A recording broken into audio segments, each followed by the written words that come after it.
Hello everyone, कैसे हैं आप सब। उम्मीद करती हूँ बहुत अच्छे होंगे। तो आज मैं अपने व्लॉग की स्टार्टिंग कर रही हूँ एक फ़्रेश सी मॉर्निंग से। और यहाँ पर मैं थोड़ी देर अपने गार्डन में आ जाती हूँ। वैसे ये हमारा होममेड गार्डन है। यहाँ पे आने के बाद फिर मैंने ना ये कड़ी पत्ता है, इसके मैं कुछ पत्ते जो है वो तोड़ रही थी, क्योंकि मुझे लंच में जो मैं सब्ज़ी वगैरह बनाती हूँ या फिर दाल वगैरह कुछ भी बनाऊँ तो उसमें मैं जो है इसको डाल लेती हूँ। इससे फ्लेवर बहुत अच्छा आता है और टेस्ट भी बहुत अच्छा रहता है इसका। तो इसीलिए फिर मैं इनको भी तोड़ रही थी। और मॉर्निंग में फिर मैंने ब्रेकफास्ट वगैरह बनाया, वो सब मैंने शूट नहीं किया। देन फिर मैं अपना पढ़ने बैठ गई। तो आज जो मैं सबसे पहले यहाँ पर टॉपिक ले रही हूँ वो मैं बायोलॉजी का ले रही हूँ। जनरली ना मैं हमेशा बायोलॉजी से ही स्टार्ट करती हूँ पढ़ना, क्योंकि ना मॉर्निंग में मेरा मूड काफ़ी फ्रेश रहता है। तो इसमें थोड़ा सा लर्निंग का पोर्शन होता है, बायोलॉजी में थोड़ा क्या इवन ज़्यादा ही होता है, सारा ही लर्निंग की होती है ये। और एक बात ये भी है कि ना मेरा सब्जेक्ट भी है तो मुझे थोड़ा अच्छा भी लगता है। तो अगर मैं इसको स्टार्टिंग में ले लेती हूँ तो फिर मेरा जो इंटरेस्ट है वो शाम तक बना रहता है पढ़ने का, और बीच में मतलब मेरा मन नहीं भरता उससे। तो यहाँ पर आज मैं जो टॉपिक है, पहले तो मैंने काफ़ी देर में डिसाइड किया, क्योंकि मैं 2 बार इनको रिवाइज़ कर चुकी हूँ। फिर मैंने आज जो है ब्रीथिंग का और डाइजेशन जो टॉपिक है उनको किया था। क्लास 11th की जो एनसीईआरटी है वहाँ से जो है मैंने ये टॉपिक्स जो हैं कवर करे हैं, और मैंने इनके नोट्स बना रखे हैं। तो मैं इनके नोट्स जो हैं उनको पढ़ रही थी। अलग अलग बुक से पढ़ने से अच्छा, बहुत अच्छा ये होता है कि हम लोग ना एक बुक से पढ़ें लेकिन उसको बार बार पढ़ें, तो वो जो है ज़्यादा हेल्पफुल होता है, बजाय इसके कि हम बहुत सारी बुक्स लेके आएँ और उनको अलग अलग को पढ़ें। उससे बेटर ये है कि आप एक बुक को 100 बार पढ़ो। तो मेरा तो खैर यही फंडा रहता है। तो यहाँ पर मैं फिर जो था डाइजेशन और ब्रीथिंग वाला जो चैप्टर है उसको जो है उसके नोट्स जो मैंने बना रखे हैं वहाँ से मैं जो है इसको स्टडी कर रही थी। तो इसको करते करते मुझे मतलब ये लगा लो कि 1 डेढ़ घंटा तो लग जाता है नोट्स में से भी रिवाइज़ करने में, क्योंकि लाइन टू लाइन थॉरोली जो है इसको पढ़ना पड़ता है। और मेरी ये हैबिट रहती है कि चाहे टॉपिक मैं एक कम कवर करूँ कोई बात नहीं, लेकिन जितना मैं कवर करूँ वो जो है अच्छे से हो, कि एटलीस्ट मुझे जो है लंबे टाइम तक रिमेंबर रहे वो चीज़। वैसे तो देखो जब तक हम रिवीजन नहीं करते हैं ना चीज़ें बार बार रिमेंबरिंग में आती नहीं है, लेकिन फिर भी अगर आप अच्छे से पढ़ रहे हो ना तो आपको वो लॉन्ग टर्म तक याद ज़रूर रहती हैं। तो वो हेल्पफुल है हमारे जैसे जो तैयारी करने वाले एस्पिरेंट्स हैं उनके लिए, कि आपको जो है माइंड में कुछ चीज़ें जो है फिक्स हो जाएं। तो आपको बस क्वेश्चन दिखा और आप फटाफट जो है उस पर टिक कर दो, आपको सोचना भी ना पड़े, क्योंकि वो आपने इतनी बार पढ़ रखा हो। जैसा कि मैं अपनी हर वीडियो में बताती हूँ, मैं हमेशा एनसीईआरटी को ही बेस मानती हूँ, और मैं हमेशा एनसीईआरटी के अकॉर्डिंग ही नोट्स भी बनाती हूँ और एनसीईआरटी के अकॉर्डिंग ही प्रिपेयर भी करती हूँ। तो यहाँ पर इसके बाद फिर मैंने बायोलॉजी में करते करते काफ़ी देर हो गई थी। मेरा चैप्टर जो है वो भी ऑलमोस्ट कंप्लीट ही होने वाला था, थोड़ा सा ही रहता था। अब यहाँ पर मैं ब्रीथिंग वाला जो चैप्टर है उसको कर रही हूँ। और इसमें जो है मुझे सबसे टफ़ पार्ट्स जो लगते हैं वो मुझे ये लगते हैं कि इसमें जैसे ये वाइटल कैपेसिटी है, इंस्पिरेटरी रिज़र्व वॉल्यूम है, एक्सपिरेटरी रिज़र्व वॉल्यूम है, इनको लर्न करने में ना मुझे बहुत ज़्यादा कन्फ्यूज़न हो जाता है।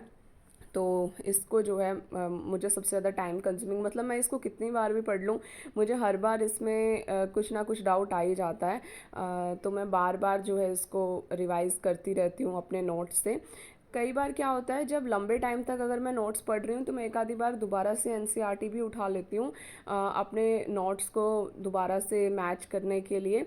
और जैसे ही मुझे बाहर से कुछ मिलता है, जैसे कई बार हम जब प्रीवियस ईयर क्वेश्चंस करते हैं या प्रैक्टिस सेट्स करते हैं तो हमें ना कुछ क्वेश्चंस और कुछ चीज़ें ना अलग दिखती हैं, जो हमने शायद नहीं पढ़ी होती, या फिर हमारे लिए वो नई होती हैं, या फिर हो सकता है हमने पढ़ी तो हैं लेकिन हुआ क्या है कि उसको हमने इतना इम्पोर्टेंट में हो सकता है कंसिडर ना करा हो। तो इसीलिए फिर बेटर ऑप्शन रहता है कि आप उसको जो है अपना उसमें अच्छे से नोट कर लो नोट्स में, ताकि वो आपको रिकॉल रहे कि देखो वो इम्पॉर्टेंट है। अब यहाँ पर मेरी बायोलॉजी कंप्लीट हो गई थी, मैंने दोनों चैप्टर फिनिश कर लिए थे, तो मैं फ़िज़िक्स कर रही हूँ अब। और मेरा ना ये रहता है कि अब जैसे बायोलॉजी है पूरा लर्निंग का था, उसमें बैठ के मतलब याद ही करना था। तो अब जो है कुछ ऐसा टॉपिक उठा जाए जिसमें जैसे कुछ न्यूमेरिकल्स होते हैं जैसे फ़िज़िक्स में, तो सारा जो है लर्निंग का या रटने का ना हो, अब जो है कुछ समझने का टॉपिक आए, तो उससे जो है समझ बनी रहती है। तो यहाँ पर मैं रिफ्रैक्शन ऑफ लाइट जो है आज ये चैप्टर ये टॉपिक कर रही थी फिज़िक्स में। और ये लखमीर सिंह की बुक है जहाँ से मैं कर रही हूँ। देखो लखमीर सिंह, ऐसा नहीं है मैं इसकी एनसीईआरटी नहीं करती, लेकिन लखमीर सिंह थोड़ी हेल्पफुल है। बीच में जो है फिर मैंने ना सोचा कि लंच में जैसे आज दाल बनानी थी, तो मुझे लगा मैं दाल को ना भिगो के रख देती हूँ इतने फिर मैं अपना एक और टॉपिक करूँगी, तो ये इतने बनाने के लिए रेडी हो जाएगी। दाल बनाने का बेसिक रीज़न ये भी है कि मेरे हस्बैंड की थोड़ी तबीयत ख़राब है, तो इसीलिए लाइट फूड ही जो है मुझे बनाना था। तो यहाँ पर फिर रिफ्रैक्शन ऑफ लाइट मैं करना स्टार्ट करना मैंने कर तो दिया ही था शुरू पहले भी, तो फिर मैं आगे इसको जो है कंटिन्यू कर रही थी। और जैसा इसमें था तो इसके अंदर जो टॉपिक्स आते हैं जैसे मिरर का है या लेंस, इसमें तो लेंस का था, तो लेंस जो है हमारे किस काम आता है, इनके जो यूजेस वगैरह हैं। तो जैसे मुझे क्वेश्चंस दिखते हैं मैं उसके अकॉर्डिंग ही जो है अपना पैटर्न बनाती हूँ पढ़ने का।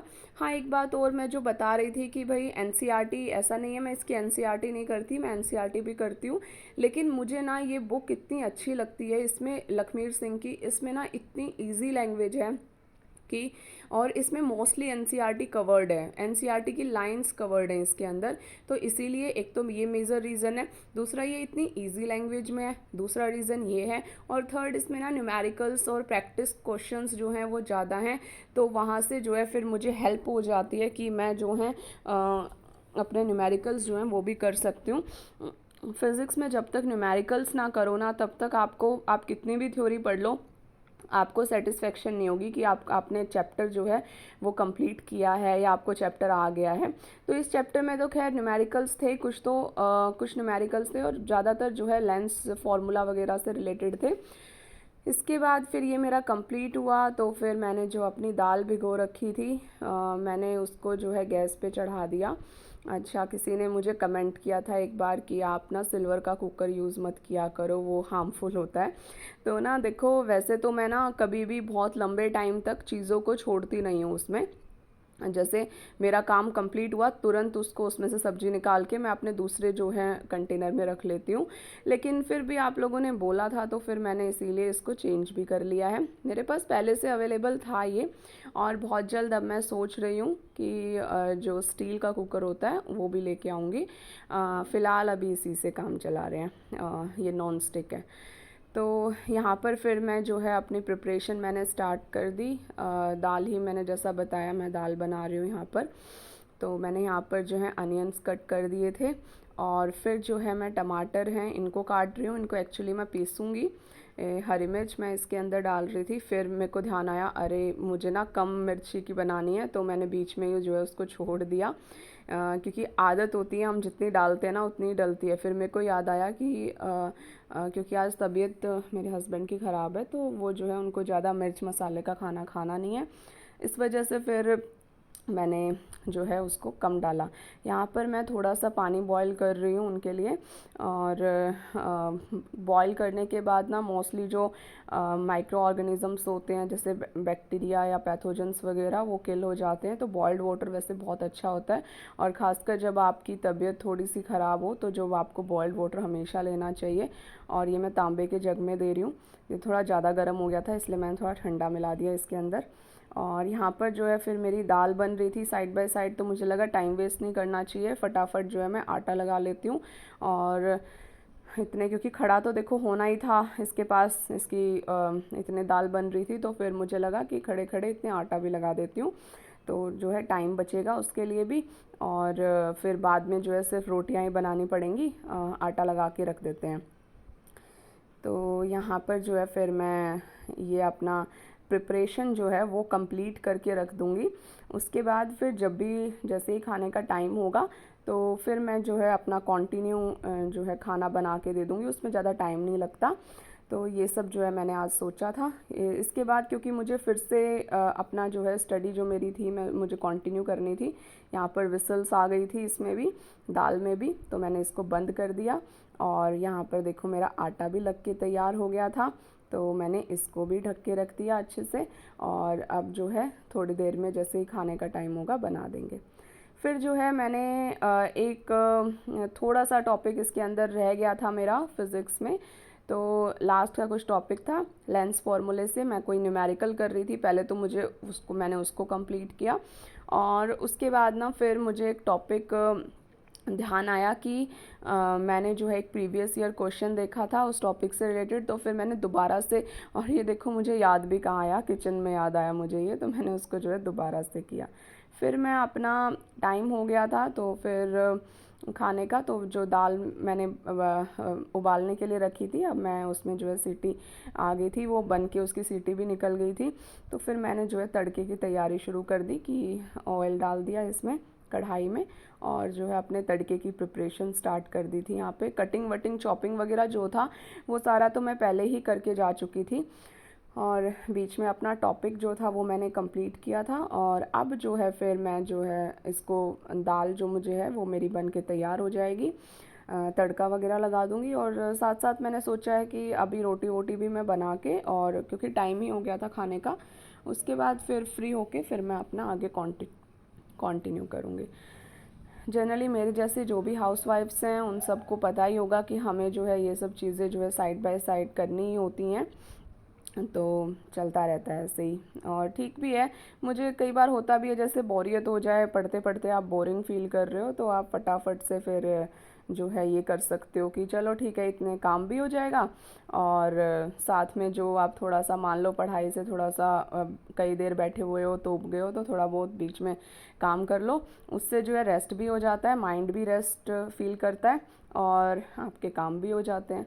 हाँ ठीक है, अगर काम नहीं होता है जिनके पास, वो कुछ और तरीका ढूंढते होंगे रिफ़्रेशमेंट का, लेकिन हमारे पास तो देखो यही है। तो फिर यहाँ पर जो है मैंने इसमें जो भी चॉप्ड हुए अनियन थे और टमाटो की जो प्यूरी थी वो डाल दी थी, और मैं जो है अब इसको ही प्रिपेयर कर रही हूँ यहाँ पर। और फिर मैंने जो मेरी दाल थी बिल्कुल पतली पतली मैंने बनाई थी ये, तो इसको भी मैंने इसके अंदर डाल दिया था।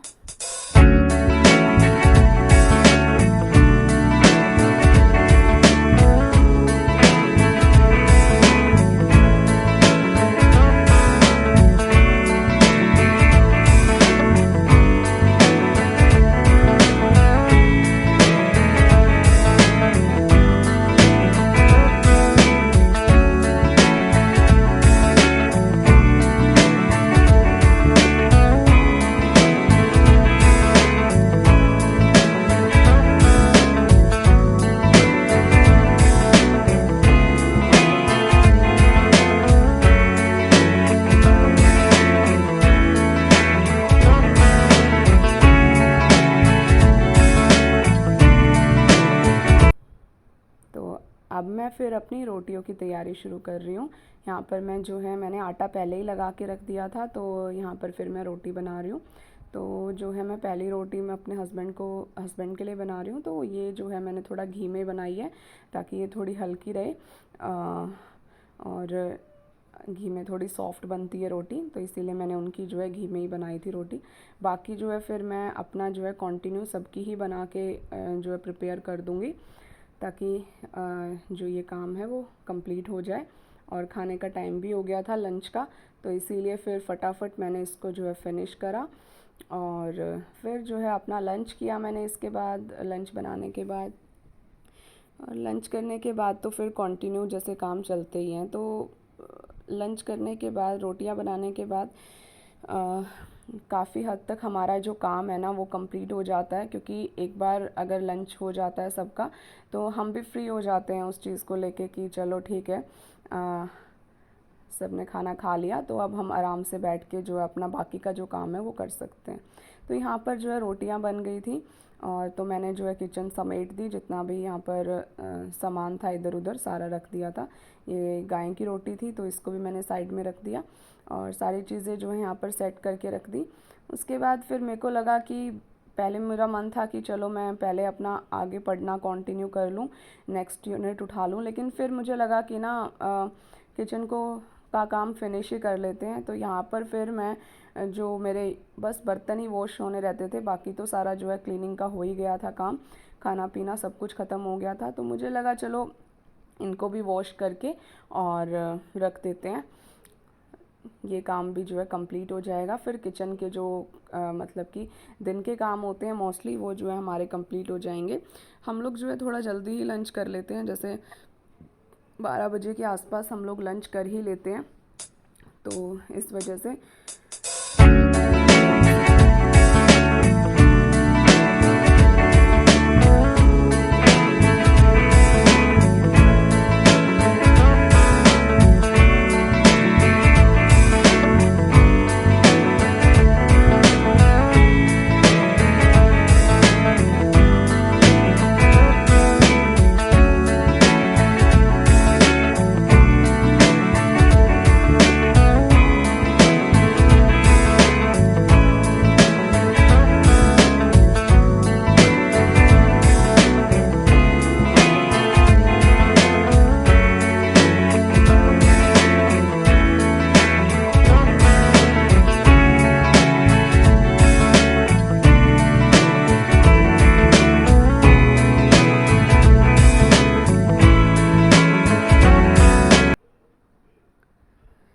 बस फिर मेरी क्लीनिंग जैसे कंप्लीट हुई तो फिर मैंने जो है अपनी इंग्लिश जो है उसको उठाया इंग्लिश करने के लिए।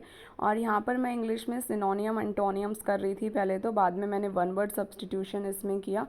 तो आज ना काफ़ी टाइम हो गया था, मैं जनरली काफ़ी दिन से यही रिवाइज़ कर रही थी, बाकी जो ग्रामर है उसको कम कर रही थी, क्योंकि मेरा ना वो टॉपिक्स जो हैं वो कंप्लीट हो गए थे, तो सिर्फ प्रैक्टिस ही रहती थी।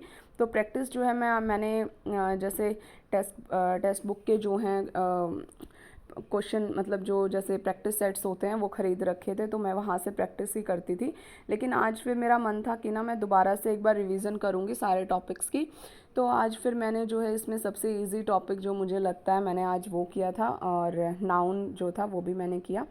फिर यहाँ पर मैं जो है वहाँ से उठ के आ गई थी, तो रीजनिंग कर रही थी मैं यहाँ पर थोड़ी देर।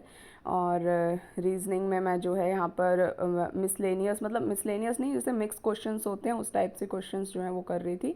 और ये मैं जो है प्रीवियस ईयर के क्वेश्चंस हैं DSSB के, उनको जो है कर रही हूँ। जितने भी रीजनिंग में अब तक क्वेश्चंस आए हैं DSSB में प्रीवियस ईयर, उन सबको जो है मैंने कंप्लीट किया। तो फिर जो है टाइम जो है ऑलमोस्ट हो गया था 3:30-4 बजे का। तो फिर अब जो है भूख भी लगने लगी थी, तो फिर मुझे लगा कि क्या बनाया जाए। तो मैंने जो है हल्का सा जो है थोड़ा सा जो हेल्दी भी हो, लाइट वेटेड भी हो इस टाइम पर, तो वो बनाने की सोची, क्योंकि सबको घर में भूख लग जाती है इस टाइम। तो फिर मैंने पोहा बना लिया थोड़ा सा। अब ये देखो पोहे में फिर मैंने जो है ये ऊपर से जो है वेजिटेबल्स जो है इनको कट करके डाल दिया था। वैसे अनियन और टमाटो ही है इसमें, बाकी कुछ मेरे पास आज अवेलेबल नहीं था। तो ये देखो मेरा प्रिपेयर हो गया था। फिर थोड़ी देर इसको खाते खाते हमने जो है टीवी देखा, और टीवी में मेरा ये फेवरेट शो है जो अभी चल रहा है। फिर जो है थोड़ी देर रेस्ट करने के बाद मेरा जिम का टाइम हो जाता है इवनिंग में। तो यहाँ पर मैं जो है जिम जाने के लिए ही तैयारी कर रही थी, अपने जो स्पोर्ट शूज़ वगैरह हैं उनको वेयर कर रही थी। और क्योंकि ना जब हम पूरा दिन ऐसा हो तो हमें थोड़ा बहुत टाइम अपने लिए ज़रूर निकालना चाहिए, अपने हेल्थ इश्यूज़ को लेकर भी, अपनी हेल्थ को लेकर भी, ताकि हम जो है माइंड से जो है बिल्कुल कॉन्सेंट्रेटेड रहें। तो इसीलिए थोड़ी बहुत फ़िज़िकल एक्टिविटी ज़रूरी है। तो यहाँ पर जो है मैं जिम के लिए रेडी हो गई, और जिम में पहुँच भी गई थी, जाने लग रही थी यहाँ पर। फिर वहाँ पर जो भी मेरी जो एक्टिविटीज़, मतलब जो थोड़ी बहुत एक्सरसाइज होती हैं जो मुझे करनी होती हैं डेली, जैसे ट्रेडमिल हो गया या फिर जो भी हैं वो सब जो है मैं करती हूँ। देन बहुत ही एक ना रिफ़्रेशमेंट फ़ील होता है जब आप पूरा दिन से mentally torture in the sense कि मेंटली, मतलब मेंटली आप काम कर रहे हो ना, तो थोड़ा सा आपको फ़िज़िकल वर्क की ज़रूरत रहती ही है, आपको करना चाहिए। तो उसके बाद फिर जिम से आके मैंने अपने लिए मौसमी का जूस निकाला, और फिर मैं ये यहाँ पर मैं पी रही थी। तो बस इसको पीते पीते आज व्लॉग को यहीं एंड करती हूँ। बाद में मैंने जो थोड़ा सा काम और किया था अपना, पर व्लॉग काफ़ी लंबा हो गया। तो कैसा लगा आपको व्लॉग?